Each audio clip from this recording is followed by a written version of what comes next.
Thank you for joining us today, Global Village. This is your host, Ahmed Kassim. We have two great guests today.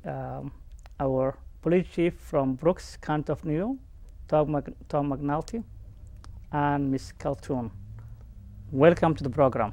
Thank you very much for having us. Thank you. And thank you very much for joining us again. Tom, it's always a pleasure to have you on the program. The crime rate in our area compared to 2012, 2013, I believe it's 22% drop. Why do you think is that? We've seen a significant drop in the crime rate in Brooks over the last year, but more importantly, we've seen it over the last 5 or 6 years. Since 2007, we've had a very nice gradual drop in crime. The mayor and council that are in place now have spent significant resources, or the city of Brooks have spent a lot of money bolstering the RCMP detachment there. Mm-hmm. We've added 5 policemen over that time and 2 support staff. We've built up our domestic violence team. We've built up our crime reduction or safe communities facilitator. Numerous other things are going on in the community as well. Very strong BCIS programs. A lot of work with the youth. All together and under the leadership of our mayor and council and Reeve and council in both the county and the city, all together, it's produced a significant drop in the crime rate. Wow, that's good. But the forum of the safe community, I believe, or maybe it's discussion for tomorrow. Most of the people are not still registering into that forum, and my personal opinion, safety of the community must be the highest for everyone, every family, and every member of our community. Why would you think is that? Why would you think people are not still registering as the number as we should expect this kind of important forum? So tomorrow, we're referring to Thursday, March 27th, or February 27th, which is a community consultation day where I've invited numerous people from the community and service providers and the public to come to a facilitated forum where we'll talk about policing and we'll talk about resources and we'll talk about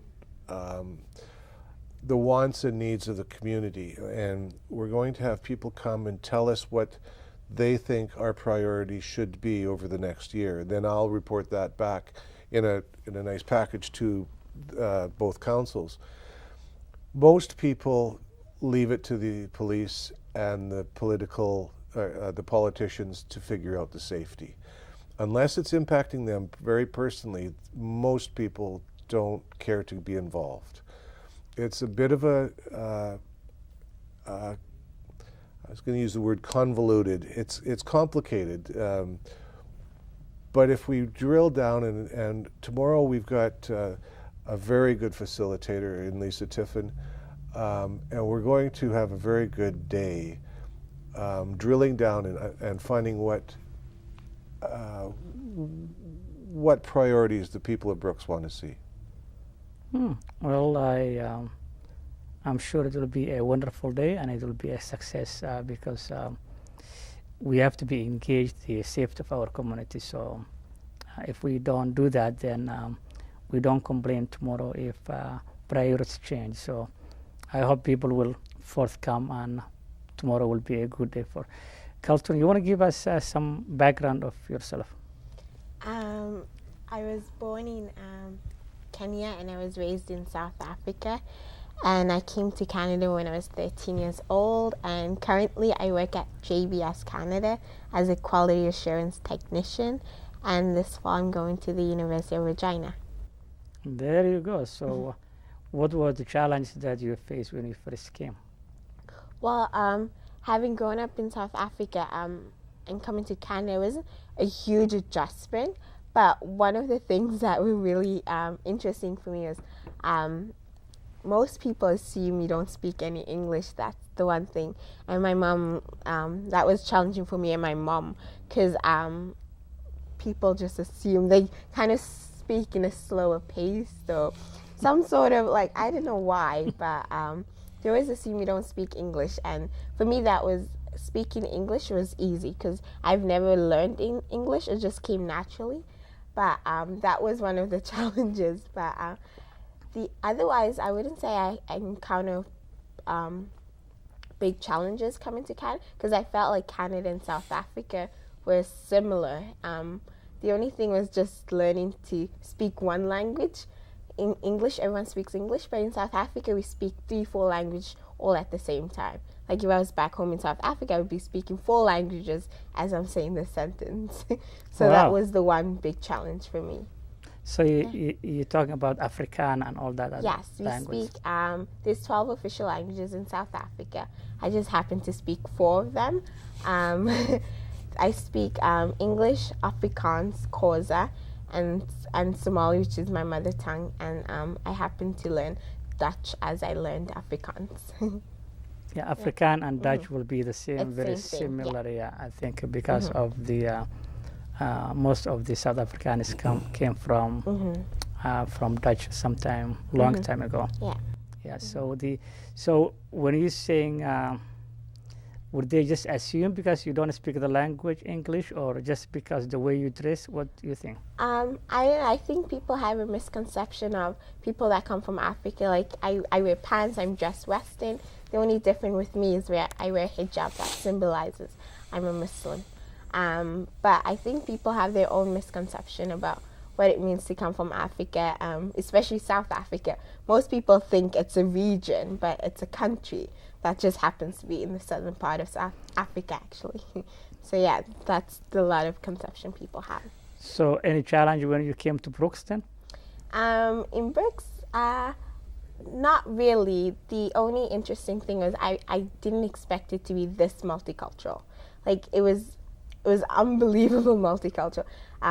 In South Africa, we've seen a few Somali people, but when I came here, there were so many Somali people that my Somali became so much better, and also integrating in the African community too. It was phenomenal. Like you become more African, I think, in Brooks than you would ever be in Africa, you know, and it was just wonderful. Yeah. Okay, well then you still need to spend some time with other immigrant population and the mainstream Canadians. Yes. Then you will probably understand all the fabric of also the Western versus to the other immigrant population, and that will be for. What about the school, the high school? In high school was interesting because I was still integrating into Canadian society. There was a lot of things my mom didn't understand, like after school programs. We didn't have much of that back home, but that was the one thing challenging. I would tell my mom, we'll be done school at 3:30, but then we would have after school club, and my mom would be like, what is that, you know? So it was really hard for my mom integrating to that sense in high school. For me, it was just that part trying to explain to my mom, we have after school programs, we have to go to excursions and all of that stuff. But as time went by, she adjusted to it. So that was really good for me, and I think it was good for her too. Yeah. The Chief Tom, the photo radar, I think, is history now in Brooks area that we had. Would that put extra workload to the police in Brooks, as opposed to if you have the photo radar?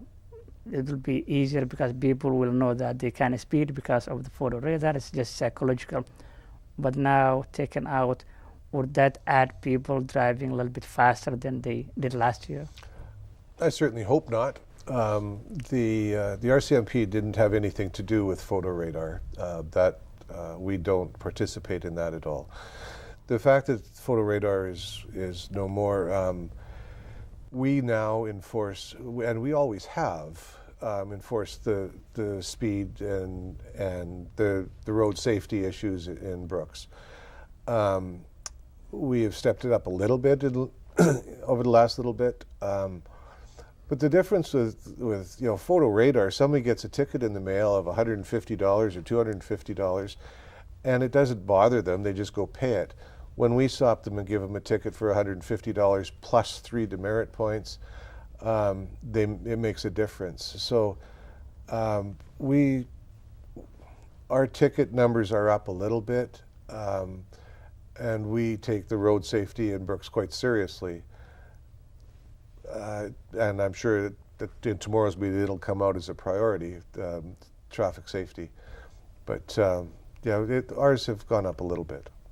Yeah, because I believe it just had some psychological effect when people were a little bit frightened by the photo radar, because sometimes you see people receiving 5-10.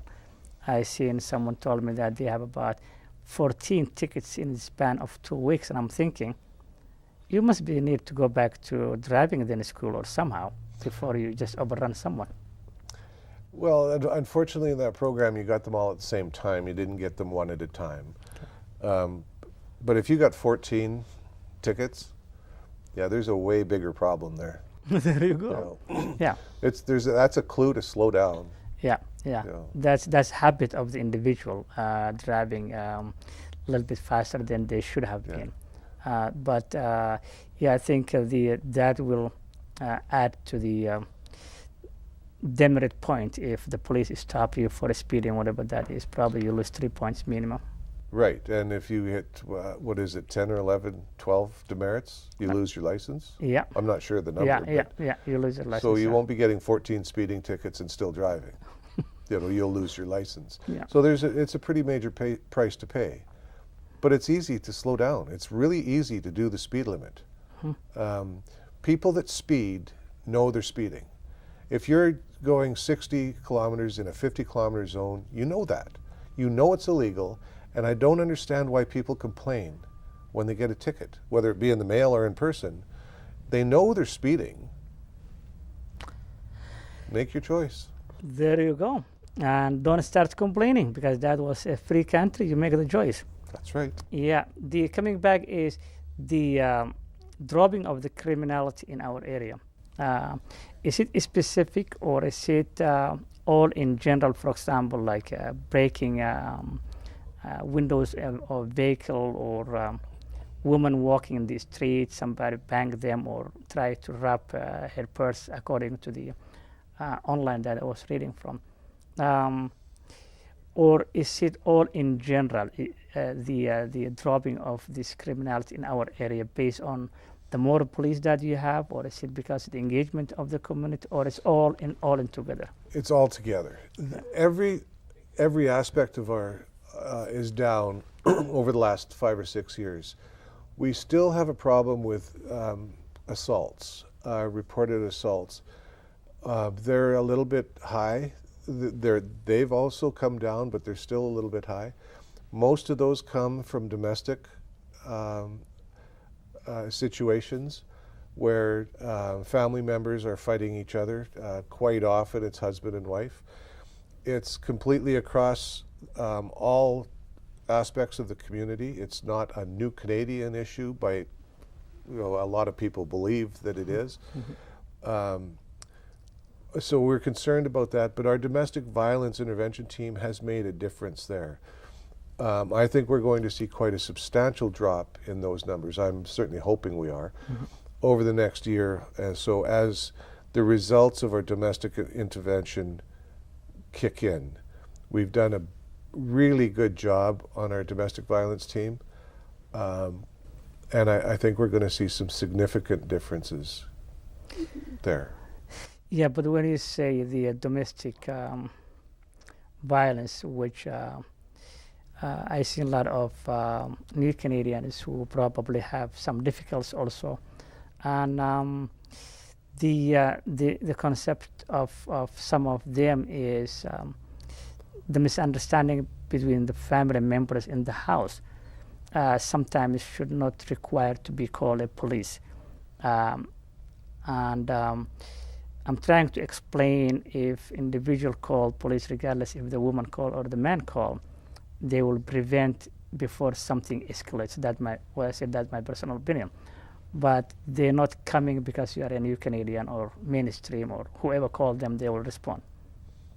Whoever calls, we will respond. Yeah. Whoever calls. We are all about safety.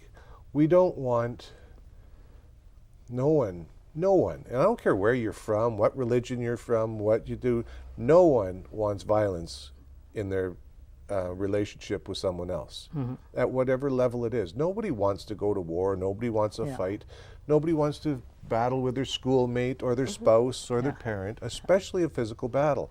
No one wants that. In Canada and many other parts of the world, it's against the law. If you're being abused or assaulted, you could phone the police and receive the protection of the police and the community. We go one step further in Brooks, where we assist the offender and the victim. We through our DIVIT program, we have programs in place that help the offender. So if a male abuses the female spouse, we can get help for the female on how to deal with it. We can get help with the offender and get the two together. We want a healthy family. That's what we're after. We don't want to be putting people in jail or the hospital. We want a healthy family, and we're doing great work to get that done. So do you think sometimes it might be a cultural issue? No. It's a power issue. It's a control issue. Oh, okay. I'm not a psychologist, or I don't have the background to do it, but most men are physically stronger than females. Very general statement. Where we can dominate as an individual, quite often humans will take advantage. And the more you get to know someone, the more intimate you get, and you know their weaknesses and stuff, it's easier to become more physically dominant as well. Some people are prone to using physical violence against the people that they know best. And that's what we're out to try and prevent. Okay. Coming from those group that from background of having a men dominant society, what is your thoughts? I think it's because, pardon me, I think it's because of where we come from. Because we know men, especially in most African countries, men are the breadwinners. Women stay at home. They don't work. They look after the kids. And I think we as Africans, we probably have to adjust our mentality. And also, when we do come to a new country, we have to also gain value from Canadian society, as well as using our values that we come from back home and bringing those two values together. And learning something, and learning that men cannot always be the breadwinner. Women can do that too. That men can stay at home. There's nothing wrong with that. But we just have to change our mentality behind that and say, it's okay. I can stay at home if I'm a man. I can stay at home. Or if you're the woman, you can go home. You can go to work. And we just have to change our mentality about that. And it can't happen in a day. It has to happen in the span of maybe 10, 20 years, but someday I'm hoping that mentality will change. So you think it's okay if your future husband try to cook the food for you, or? I think any woman would like that, if the guy was in the kitchen and the lady was just up in the living room having a feed on the chair. Any woman would love that. But in the African community, it's nearly impossible to envision that. But we have to start, though. We have to start somewhere. And I think learning the values here, which is some of the values here, one of the things I love about living in Canada is that we are, one thing I learned is that men and women are both equal in this country. And that is something so small, but something so significant, And we take that for granted if you come from Africa or wherever you might come from, you know, Asia or South America, you take that for granted, you know, but it's a small step. So that envisioning of that immigrant probably to reach point where a woman can put her feet on there. Yeah. You're looking about 50 years from today, or probably 10 days or 1 year, you think? I think first thing we have to do is probably educate people, and also, and one way to educate people is integrating and just integrating between the Canadian society and wherever you might come from, and just teaching people this is not wrong, that your misconception is just a misconception that has no knowledge or anything based on. So there's nothing wrong with it. You just have to make the first step, and just maybe in 10, 20 years, who knows? But Well, the sooner they change, the better for the society. But just on that topic, remember that all of my ancestors, Eastern or Europeans or British, Great Britons, came over with the same ideas, that the men were the breadwinner and the women stayed home. It was only 50 or 60 years. 1918. 1918, but Yeah. it was only 1940 that women were allowed to vote in Canada. Oh. Things have changed unbelievably in the last 100 years, Yeah. and they're going very, very much quicker. So it's not an African or a issue. It's in everywhere. Things are changing in Canada because the will is here, and it hasn't always been like that.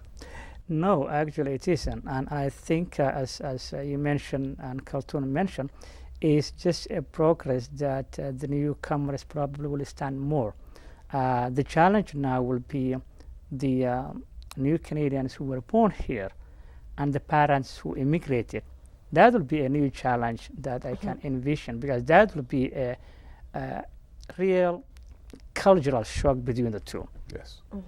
I seen some children who were born here and the family still having difficult of understanding, because the kid have this Western-minded view that the parents have their own values, which they don't want to compromise in to some extent.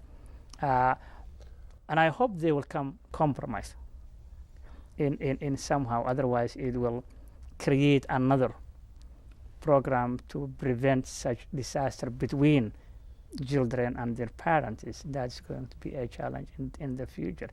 The license issue, which I've been asked by some of the newcomers, international driving license, which I believe I did ask you also some time back. Would someone with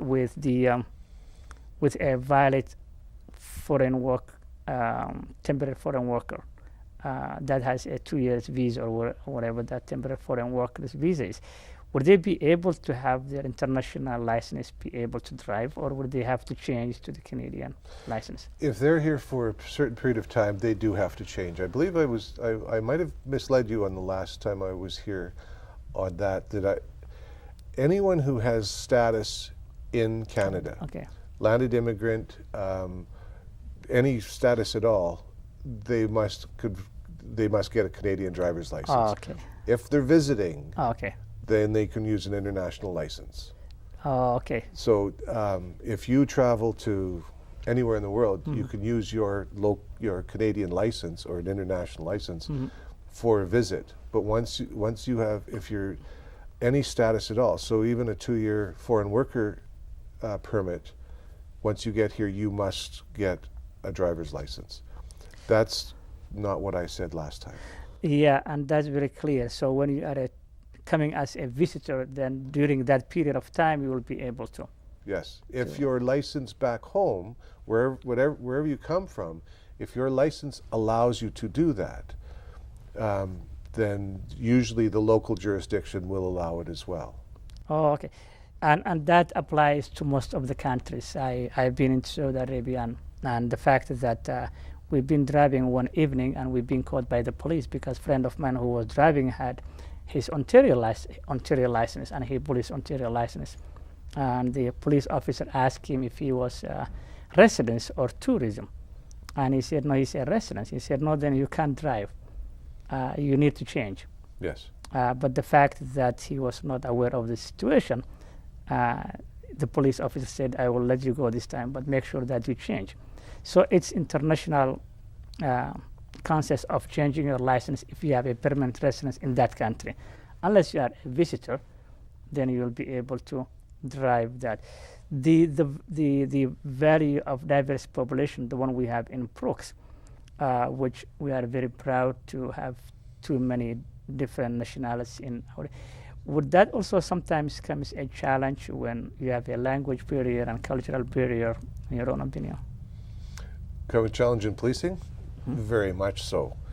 To be able to go to a call, to a situation where very few people speak English is a very big challenge. We try to diversify our workforce. My office now has 13, we speak 13 languages in my office. Wow. We have access to other languages and interpreters.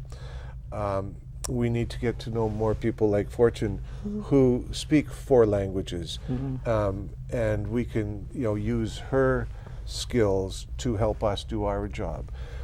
So through that, we encourage people to come and work with us and volunteer with us. Our auxiliary program, our auxiliary constable program, where people could come and work with us, not being policemen, but they dress as police and they come out and work with us. And if we could get some people with more language skills than what we currently have, especially from the new Canadian community, that would be extremely valuable to us.